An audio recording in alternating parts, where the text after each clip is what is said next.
Mexico's Foreign Minister Marcelo Ebrard rejected the unilateral warning given by the United States asking its citizens not to visit specific Mexican institutions for security reasons.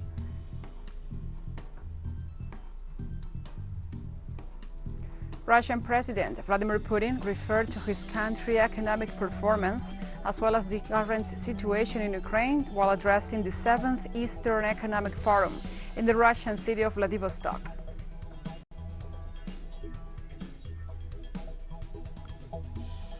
In China, the death toll from a strong earthquake that struck the southwest of the country has risen to 74, while thousands remain in temporary shelters.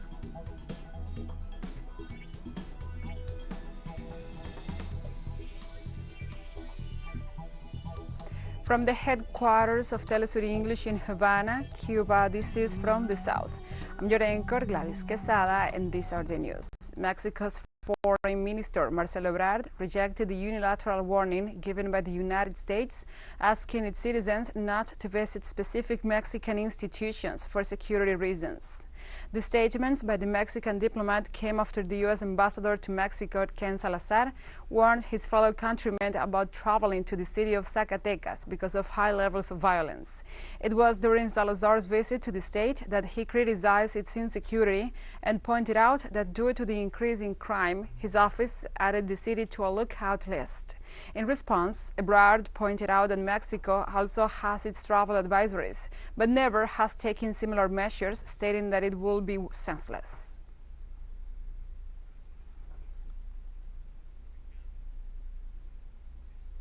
On Tuesday, indigenous organizations of El Salvador demanded the recognition of the rights of the indigenous peoples, who are marginalized and isolated by the government.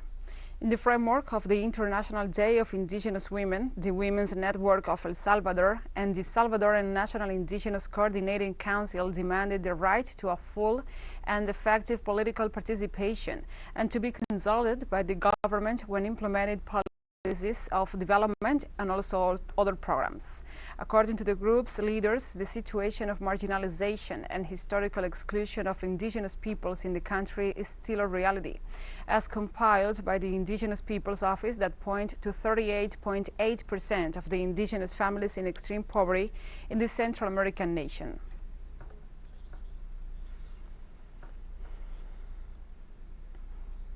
Colombia's President Gustavo Petro on Tuesday launched his peace project in the coastal seaport city of Buenaventura in the department of Valle del Cauca.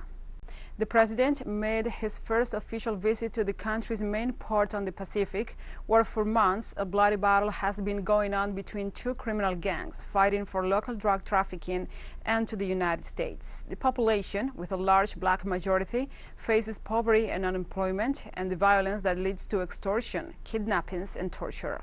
The government pushes an initiative called Total Peace, which intends that the armed groups lay down their arms in exchange for judicial benefits and thus definitely extinguish the conflict after the 2016 peace agreement that disarmed the FARC guerrillas. According to Petro, the two groups have sent letters saying they are willing to accept justice.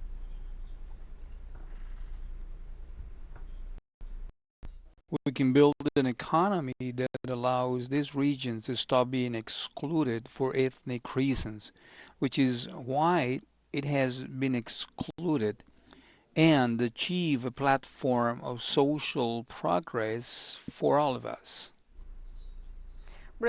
Brazil celebrated the 200th anniversary of its independence on Wednesday, with the festivities clouded by a divisive election race and accusations that President Jair Bolsonaro is using the celebration to bolster his campaign. Trailing in the polls to former President Luiz Inácio Lula da Silva. Ahead of October's elections, Bolsonaro planned a massive show of strength to mark the occasion, including military parades in Brasilia and Rio de Janeiro and rallies by his supporters in cities across the country. The celebration this year of Brazil's bicentenary of independence coincided with another event of special significance. It marked 55 years of the establishment of diplomatic ties between Brazil and Singapore, a relationship that has brought political and commercial benefits to the two countries.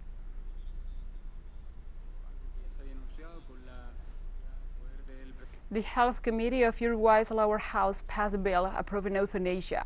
The body is now on debate to the issue in the plenary session in October.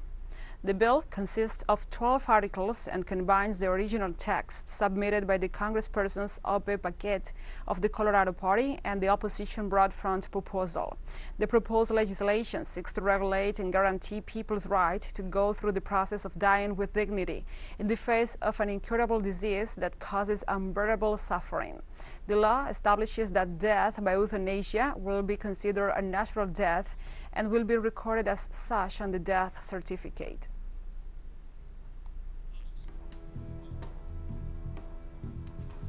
We'll take a short break now. Join us again after this.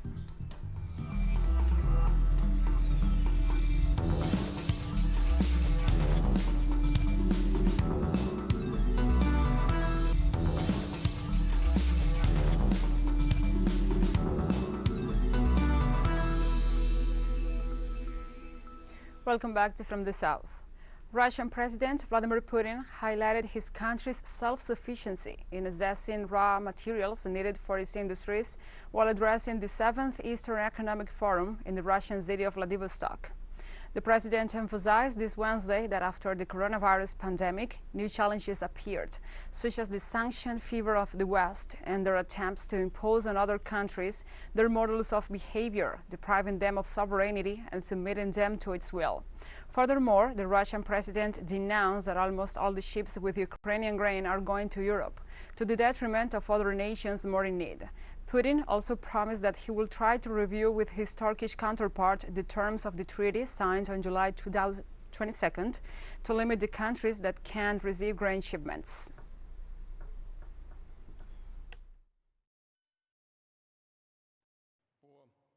According to the United Nations World Food Program, which is meant to help the neediest countries, only 2 ships, I shall underline, out of 87 were loaded with 60,000 tons of food out of 2 million tons. That is only 3% that goes to developing countries. I want to say that many European countries in former decades and centuries acted as colonizers, and they are still acting as such today. They have once again deceived developing countries, and they continue to deceive them. Also, the Russian head of state praised the labor of the International Atomic Energy Agency, while pointing out that the UN body is under Western powers' pressure. Yes, I certainly trust this report.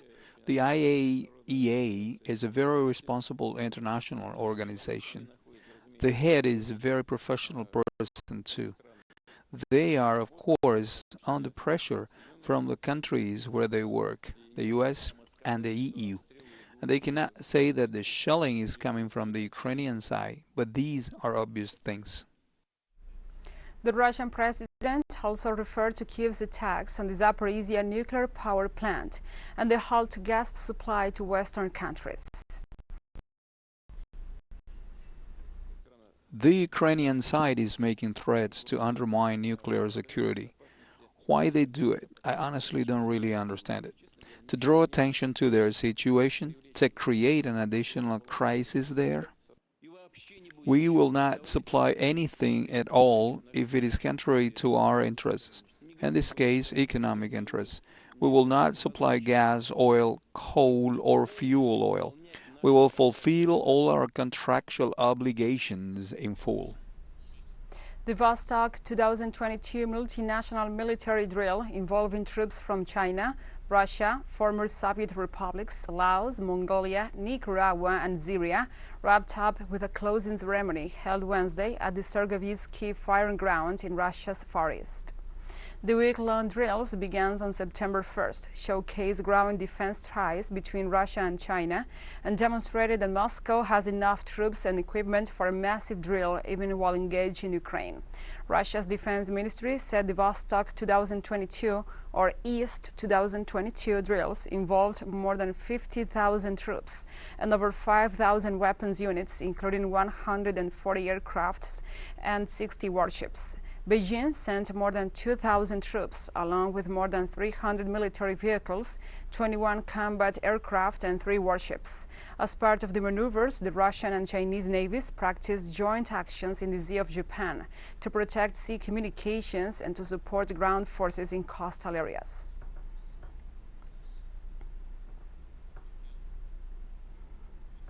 The Austrian government on Wednesday announced plans for a power price cap to curb the rise in energy costs. Chancellor Karl Nehammer said the cap should ease costs for an average household of 3 by about $500 per year. The government will provide around $3 to $4 billion to finance the measure, which will come into effect in December and last through the end of June 2024. Nehammer stated that the measure should be an incentive to save and not to use too much energy. So lastly, the high government official also said that low-income households can apply for additional financial support.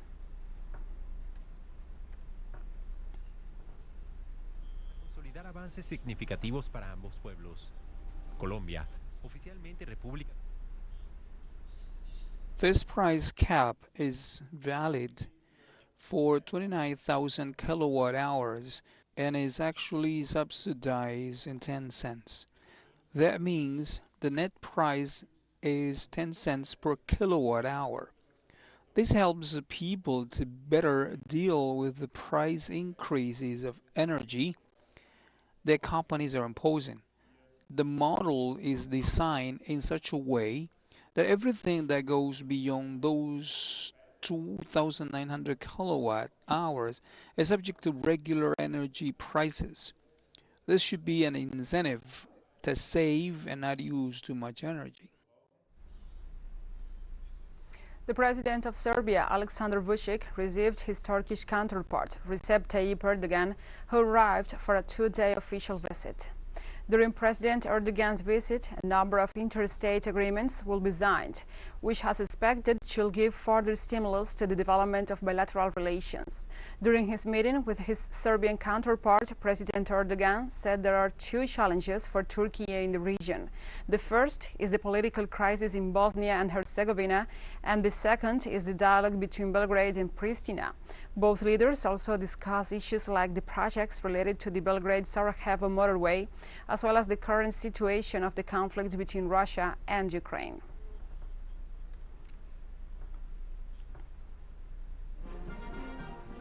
Telesur will dedicate its coverage of the Football World Cup Qatar 2022 to the figure of Diego Armando Maradona, who accompanied their crew in the last 2 World Cups. With the football star, we also toured our continent with the show The Zurda Viajero. We want this tribute to have its own music. With that in mind, we invite you to write or compose a song for Telesur's coverage of Qatar 2022 Football World Cup. It must be an original song, never recorded before or published in any media, and free of legal attachments. Record the song in any format, WAV, MP3, even with your cell phone, and send it as an attachment to comunicaciones@telesurtv.net with the following information: author's name, nationality, and the title of the song. The closing date of the call for entries is September 10th, 2022. A jury of prestigious musicians and composers from the region will select the winning piece. The prize will be the recording of the song, a video clip, and the wide diffusion of the work. 1 week after the closing of the call, Telesur will announce the results.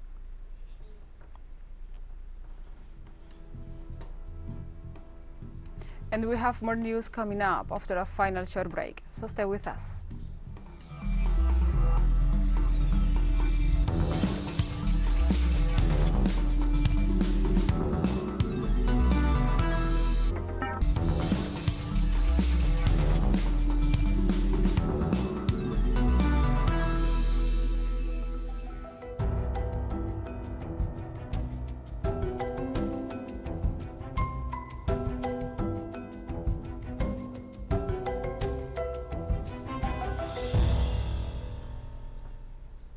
Welcome back.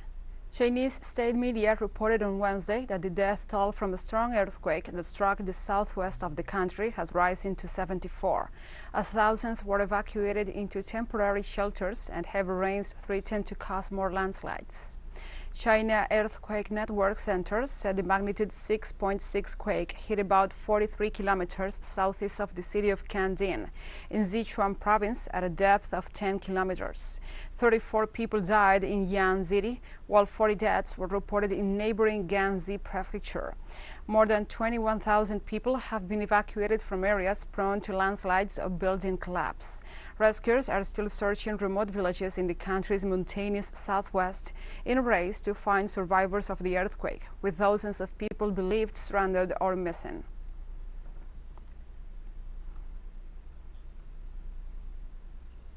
The United Nations warned on Wednesday that more frequent and intense heat waves and wildfires driven by climate change are expected to worsen the quality of the air, harming human health and the ecosystems.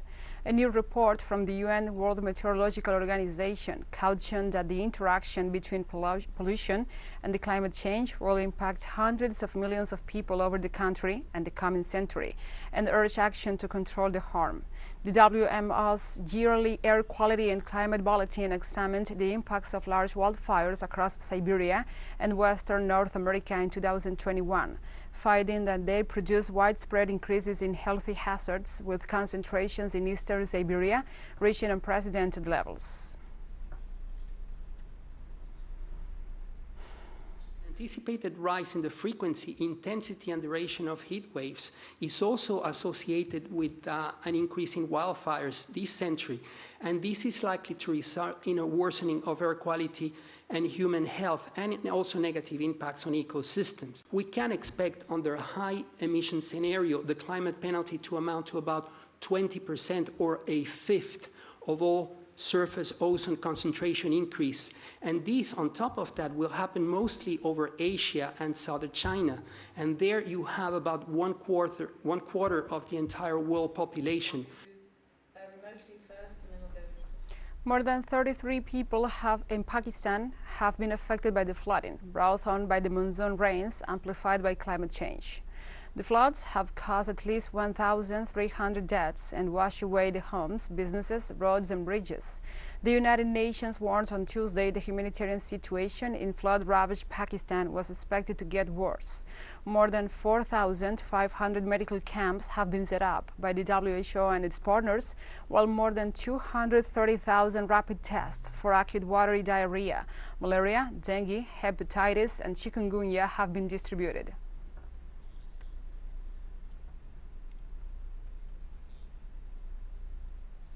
In Italy, emergency services responded to a major fire in the industrial zone in San Giuliano, Milan, where at least 6 people were injured. Early reports indicated that the fire started at the Tomolpack company and spread to the adjacent facility. As the blaze released clouds of potentially toxic smoke, authorities advised local businesses and residents to remain indoors and close the windows. Some nearby industrial units have been evacuated and others advised to close to avoid the toxic smoke. According to the Italian news agency ANSA, 64 fighters were deployed to stop the blaze from spreading.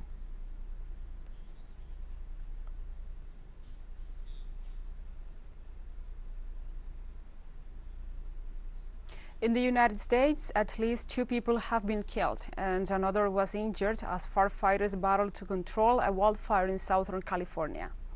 Up until this Wednesday, crews worked to contain the blaze as it continued to burn in the Riverside County. According to the county fire department, the Fairview fire started on Monday near the city of Hemet. The blaze had quickly spread to at least 18 square kilometers, prompting evacuations, and was only 5% contained. Several fires continue to burn across California, which, along with other western states, is struggling through one of the hottest and longest September heat waves on record.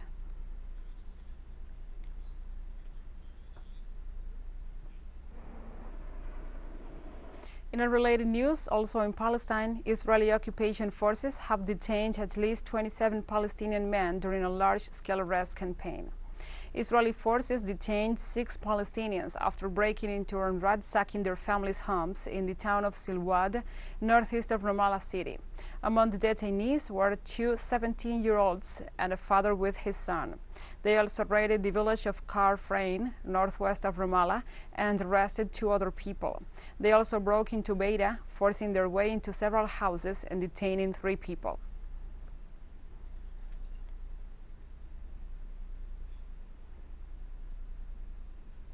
The Israeli army assassinated a young Palestinian man on Wednesday in the city of Tubas. Palestinian Health Ministry reported that Yonis Ghazan Tayeh, 21 years old, was killed by a direct bullet to the heart, fired by the Israeli soldiers in the Al-Farah camp. The killing occurred during a raid by the occupation forces in which soldiers used live ammunition, tear gas, and broke into several houses. With this latest death, there have been 6 Palestinians killed by Israel in less than a week, and more than 90 since April.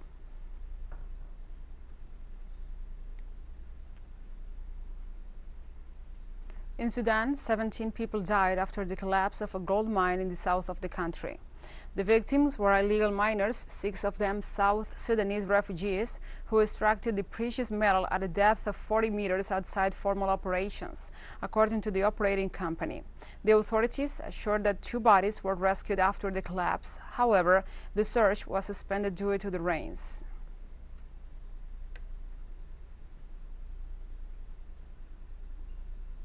Telesur English continues to grow. Its signal now reaches Europe. You can order it from your cable dealer or tune it yourself. These parameters that you see on the screen are in place since July 1st. Quite soon, further changes will be implemented for the signals in the Middle East and Africa. Now, more than ever, the world connects to us and our stories are heard in other farther away nations. This news multi-platform will continue providing truthful content to oppose the hegemonic media's narrative and our faithfulness to our audience.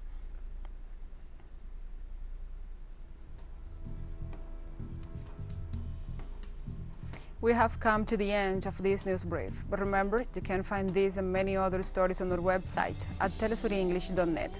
And also, if you feel so inclined, please join us on social media for all the latest news. We are on Facebook, Twitter, Instagram, and Telegram. And you can also follow us on TikTok account at Telesur English, in which you will be able to see news in different formats, news updates, and more.